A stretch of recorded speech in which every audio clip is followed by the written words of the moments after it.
எடப்பாடி இவங்களை நீக்கிட்டாருன்னா அதிமுக உரிமையை கூட இவங்க கோர முடியாது. கல்யாணத்தில் போய் மாப்பிள்ளை பைத்தியகாரமாக தெரிஞ்சிருந்த எங்கள் அப்பா ஒன்று ஒரு நல்ல வேலை வாங்கி கொடுத்தாரு, இன்றைக்கி ஏதோ ஒரு மனுஷனாக இருந்து இந்த பொண்ணை கட்டி நிற்கிறேன் நல்லாரு அப்படின்னா அப்படி இருக்கும். அந்த மாதிரி அவர் வாழ்த்துல வன்மத்தை கற்கிறார். அந்த காலத்தில் ஊடகங்களுக்கு அதான வேலை. காரை விட்டு இறங்கியவுடன் விஜய் செய்த அந்த செயல் நெகிழ்ந்து போன பாதுகாப்பு அதிகாரி என்னது அவர் திறந்துட்டாராம். இவங்களுக்கு இப்போ டிஎம்கே இவங்க சண்டை தான் வெளியே வந்திருக்கு, இந்த சண்டை ஒன்றும் வெளியே வரல. பிடிச்சது அந்த அளவுக்கு அவங்க வெடிக்கிற அளவுக்கு திமுகவில் இருக்கா? ஏகப்பட்டது இருக்குங்க.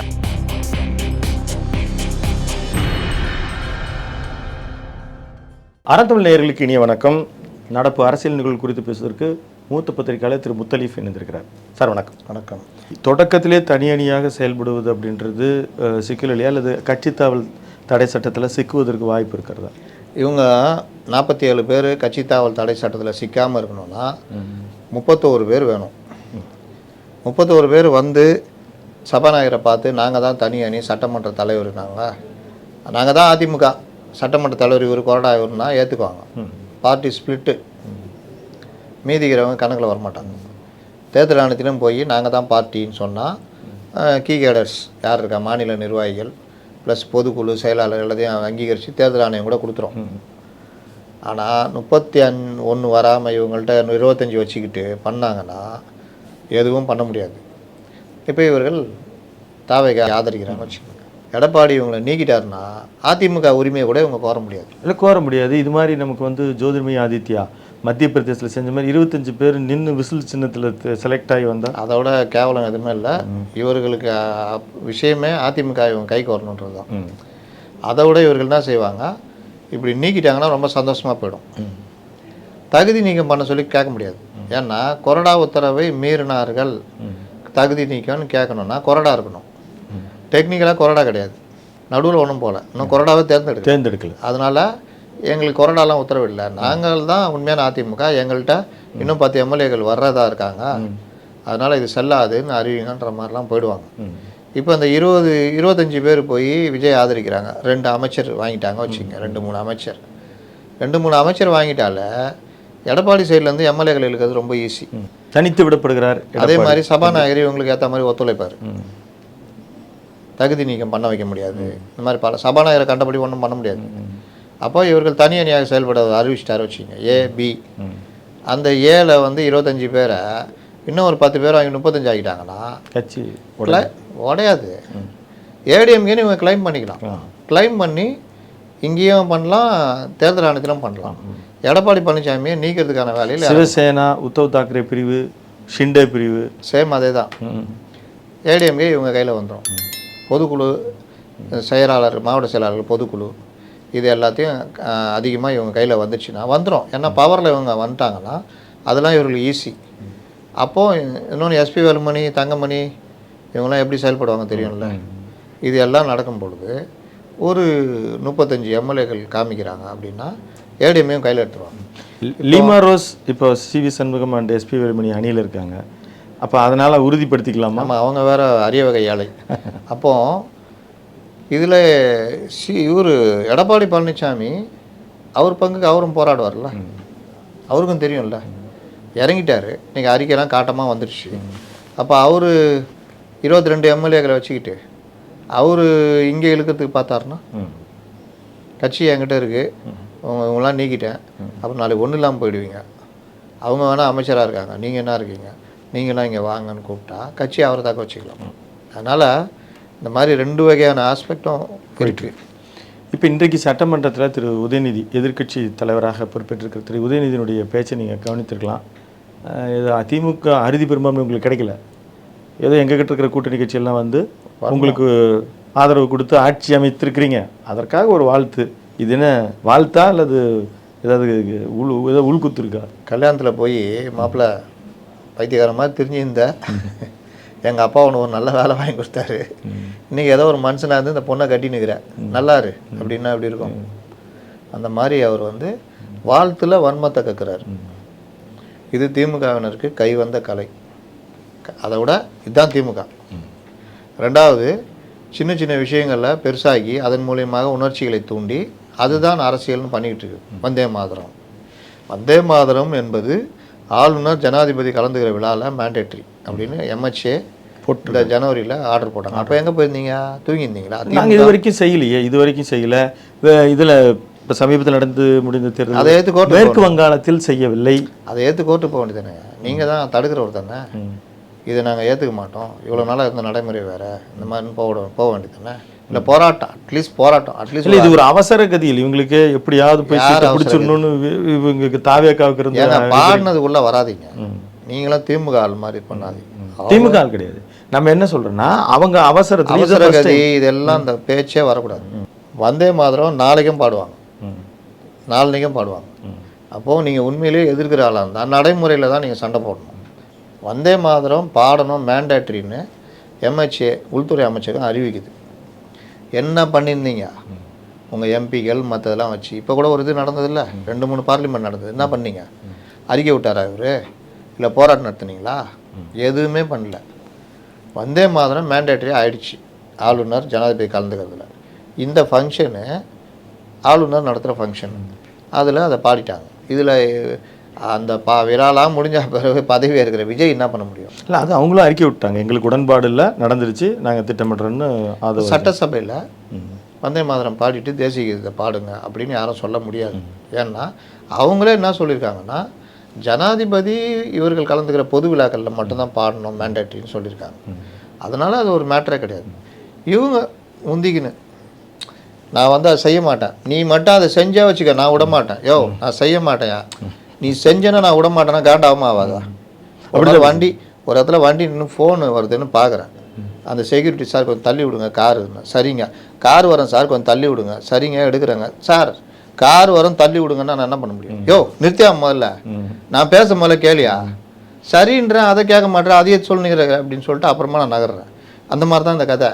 என்னன்னா நான் விட மாட்டேன், செய்யக்கூடாது, செய்யவும் விடமாட்டோம், நாங்கள் செய்ய மாட்டோம்யா, அதெல்லாம் விடமாட்டோம், இப்படி தான் ஓடுது. அப்போ இந்த விவகாரத்தில் நீங்கள் பார்த்தீங்கன்னா இங்கே தேசிய கீதம், தமிழ் தாய் வாழ்த்து, தேசிய கீதம் இது சாதாரண நடைமுறை தான். தேசிய கீதம் நாங்கள் பாட மாட்டோம், இவங்க ஒரு இதை எடுத்து அது கவர்னர் அவர், அதுக்கு மேலே இவங்க கூட சின்ன பிள்ளை விளையாட்டு எடுத்தோன்னே முதல்ல அவர் இல்லை, அதெல்லாம் பாடணுங்க, அதான் நடைமுறை. நீங்கள் எங்கே வேணால் போங்க, அப்படி தான் வரும். ஆனால் இங்கே 90 இப்போ ஏதோ நடுவில் மாற்றிட்டு மறுபடியும் கவர்னர் வேண்டுகோள் வைக்கிறாரு. அதை அவங்க கடைப்பிடினா போக வேண்டியதானே. இவர் வெளிநடப்பு பண்ணுறாரு, இவர் ஒரு சீன் கிரியேட் பண்ணுறாரு. இவங்க அதான் சாக்குன்னு அப்படியே தமிழ் தமிழ்னா தமிழ். நீங்கள் பண்ண அந்த மற்ற விஷயங்களுக்கெல்லாம் இந்த பண்பாடு இதெல்லாம் இருக்கா? ரெட் ஜெயின்ட்ல வச்சு படம் எடுக்கிறீங்க, தமிழ் கலாச்சாரத்தோடு தான் படம் இருக்கணுமா எடுக்கிறீங்க? அப்போது மக்களை ஏமாத்துறதுக்கு, ஓட்டு வாங்குறதுக்கு, இந்த உணர்ச்சிகளை தூண்டுறது, மத்திய அரசுக்கு எதிராக இருக்கிற மாதிரி காமிச்சிக்கிறது. மற்ற விஷயங்களும் உங்கள் வாழ்க்கை தானே வாழ்கிறீங்க. நல்லா துபாய் வெளிநாடுகளில் வசிக்கிறது இந்த இதுதானே இருக்கீங்க. தஞ்சாவூரில் போய் தமிழ் கலாச்சாரத்தோடையா இருக்கிறீங்க. அதனால் அது வேறு இது வேறுன்னு அவங்களும் தெரியுது, வாழ்ந்துக்கிட்டு இருக்கிறாங்க.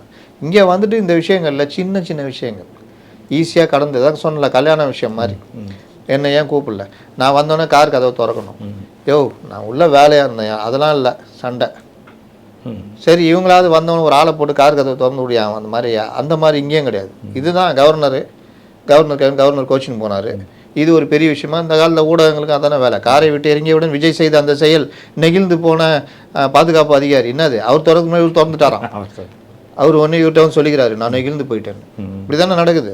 அதனால தான் சொல்கிறேன், இந்த மாதிரி விஷயங்கள்லாம் ஒரு மேட்டரே கிடையாது. இப்போ நம்ம மாநில அரசியல் இருக்க சிக்கல்கள்லாம் பார்த்தோம். இப்போது என்றைக்குமே தேசிய கட்சிகளுக்கான இடம் இப்போ ஒரு அதிமுக திமுக இல்லாத ஒரு அரசு அமைந்திருப்பதை போல் தேசிய கட்சிகளுக்கான இடம், அதில் குறிப்பாக இப்போ காங்கிரஸ் துளிர் விடுகிறதா, அதனுடைய வளர்ச்சி எப்படி இருக்கும்? இது துளிர் இதெல்லாம் மேட்டரே கிடையாதுங்க. பர்சன்டேஜ் எவ்வளோ வச்சுருக்காங்க. இப்போ அதிமுக அழிஞ்சா போச்சு. 1,34,00,000 வாக்குகள் ரெட்டை இலைக்கு விழுந்திருக்கு வச்சுருக்காங்க. 1,70,00,000 வாக்குகள், 1,54,00,000 வாக்குகள் டிஎம்கே வச்சிருக்கு. 1,70,00,000 வாக்குகள் தாவேகா. இதில் எங்கே இவங்க 3 பேரும் இதானாங்க? ஆனால் இவர்கள் உள்ள மனசுக்குள்ளே ஒரு இது, நம்ம இப்படி ஆகிட்டோமே அப்படி ஆகிட்டோமே. ஆட்சி அதிகாரம் எல்லாம் போனதில் ஒரு இது அதுதான் கலைஞர் பண்ணுவார். உடன்பிறப்பே, நாம் தோல்வி அடைந்தாலும் நம்முடைய வாக்கு சதவீதத்தை பார், அவர்களை விட 2% அதிகமாக இருக்கிறோம், நாம் ஒன்றும் வீழ்ந்து விடவில்லை, இப்படி பேசி போட்டு உஸ்பேத்தி கரெக்டாக மெயின்டைன் பண்ணுவார். இதுதான் தலைமை பண்பு. அந்த வேலையை பண்ணோம். இவர் கூட அறிக்கை விட்டாரே ஸ்டாலின், இவர்களோட நம்ம இவ்வளோ தான் கம்மியாக வாங்கியிருக்கோம் இத்தனை தான். இதை 2021 எடப்பாடின்னு சொன்னார். இதெல்லாம் இந்த மாதிரி தான் கொண்டு போனோம். இவர்களுக்கு இது மேலே நம்பிக்கை இல்லை. இப்போ 22% வச்சுருக்கிற இரட்டையிலையை வந்து வீணாக போட்டு வேலையை உடச்சிக்கிட்டு இவங்களுக்குள்ளே உடச்சிக்கிட்டாங்கன்னா அப்போ இந்த மாதிரி விஷயம். இதில் காங்கிரஸு முன்னோட குறைஞ்சி போச்சு பர்சன்டேஜ். இப்போ எதில் கொண்டு போய் சேர்ப்பீங்க காங்கிரஸை? ஆனால் தாவேகாவோட கூட்டு வச்சுக்கிறாங்களா, அடுத்து உள்ளாட்சி தேர்தலில் கூட்டு வச்சாங்கன்னா 3 மாநகராட்சியில் 3 மாநகராட்சி ஜெயிப்பாங்க. அப்போ காங்கிரஸ் வளர்ந்துச்சுன்னு அர்த்தமா? அவங்க கேடருங்க அங்கே அதிகமாக பதவி வாங்குவாங்க. இதை வச்சு காங்கிரஸை வளர்க்குற வேலை பண்ணணும். அது பண்ண மாட்டாங்க. இந்த மாதிரி விஷயங்கள் தான். பிஜேபி அப்படி தான் 11 வந்தப்போ என்னென்ன பேச்சு பேசுனாங்க. நான் சொன்னேன் அது வளர்ச்சி இல்லை, வீக்கம். வளர்ச்சின்றது வேற என்ன? இப்போ நடந்துச்சா? 3 போயிட்டாங்களா? இதுதான். இப்போது பிஜேபி அடுத்த கேள்வி அதுதான். இப்போது பிஜேபி வந்து கிட்டத்தட்ட அத்தனை கட்சிகளும் இப்போ திமுக கடுமையான எதிர்ப்பு தெரிவிக்கிறது. அதிமுக ஒரு ஸ்பிளிட் ஆனாலும் சரி, அவர் வரும்போது நாங்கள் இப்போ எந்த கூட்டணியிலும் இல்லை, யார் சி.வி. சண்முகம் சொல்கிறார். இப்படியாக வரும்போது அத்தனை கட்சிகளுமே பிஜேபி எதிர்க்கிற போது எதிர்கால சூழலில் ஓரிரவில் அதிமுக திமுக ஒன்றிணைவுக்கு துடித்தவர்கள் எதிர்காலத்தில் திமுக பாஜக கூட்டணி அமையுமா? தாராளமாக அமையும். அதாவது அதிமுக அங்கே போயிட்டு உண்மையான அதிமுக நாங்கள் தான் அவங்க எம்எல்ஏக்களை சேர்த்துட்டு அதிமுகவை கைப்பற்றிட்டாங்க, அதிமுக தாவேகா ஒன்றா இருக்கிறாங்க அப்படின்னா காங்கிரஸும் இருக்குது. அப்போ அது பலமான கூட்டணி. எடப்பாடி ஓய்வு அறிவிச்சிட்டாரு, ஒதுங்கிட்டாரு வச்சுக்கோங்க. இந்த கூட்டணி பலமான கூட்டணி, திமுக வலுவிழந்த கூட்டணி. அப்போ அவங்க என்ன பண்ணுவாங்க?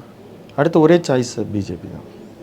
ஒரு காமன் மினிமம் ப்ரோக்ராம் ஏற்படுத்தி அப்போ நீங்கள் என்ன ஊருனாலும் இஸ்லாமியர்கள் வாக்கு தாவேகா பக்கம் தாவிடும். காங்கிரஸ் வந்ததுலேயே பாதி ஒரு மாதிரி கலகலத்து போகும். அது முஸ்லீம் லீக்கு கண்டிப்பாக இருக்க மாட்டாங்க, வந்துடுவாங்க. இங்கே என்ன தான் முதலாளி இருந்தாலும் வந்துடுவாங்க. இடதுசாரிகள் கடுமையாக எதிர்ப்பாங்க. இதை நோக்கியும் தமிழகம் நகரும்.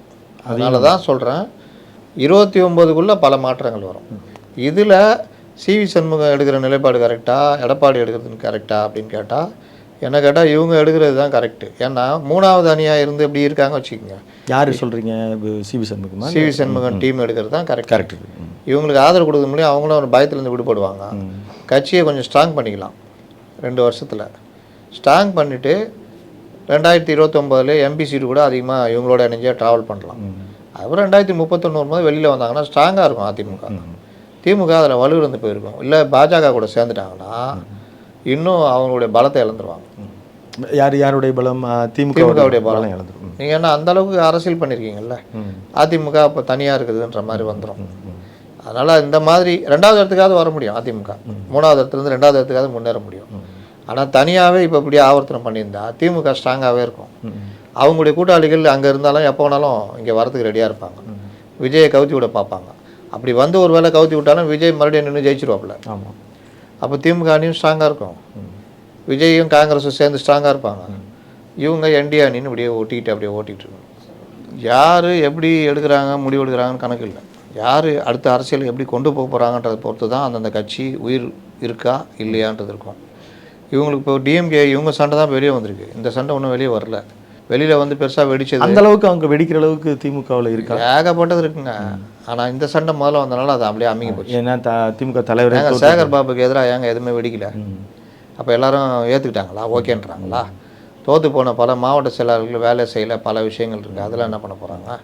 கட்சிக்குள்ளே சென்னை முழுவதும் வாஷ் அவுட் ஆகிருக்கு. மருமகன் ஆதிக்கம்னால கட்சி வந்து ஒழுங்கான வேட்பாளரை போடலன்ற கோபம் திமுக மாமாக்கே இருக்குது. அப்போ மருமகனும் மகனும் ஒரு டக்கப்பாறு ஓடிக்கிட்டு இருக்கு. கனிமொழி டீம் தனியாக இயங்கிட்டு இருக்கு. இது எல்லாத்துக்கும் ஒரே மையப்புள்ளியாக இருக்கிறது ஸ்டாலின்.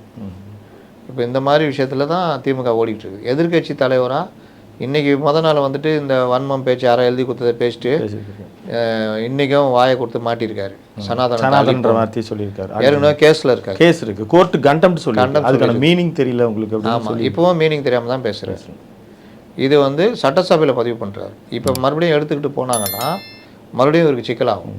அப்போ இவர் என்ன பேசுகிறார் என்ன பண்ணுறாங்களோ அவருக்கு தெரியல. எவனாவது ஏதாவது எழுதி கொடுத்துட்டா பேசிட்டு போயிடுறாரு. இல்லை, இவர் வன்னியரசு அவர்கள் அந்த வார்த்தை யூஸ் பண்ணியிருக்காரு. அதை வந்து ஒழிக்க வேணும் அப்படின்ற மாதிரி. எதை அவர் சனாதனத்துக்கு இடம் கொடுக்கக்கூடாது அப்படின்னு. இடம் கொடுக்கக்கூடாதுன்றது வேற, அழிக்கணுன்றது வேறு.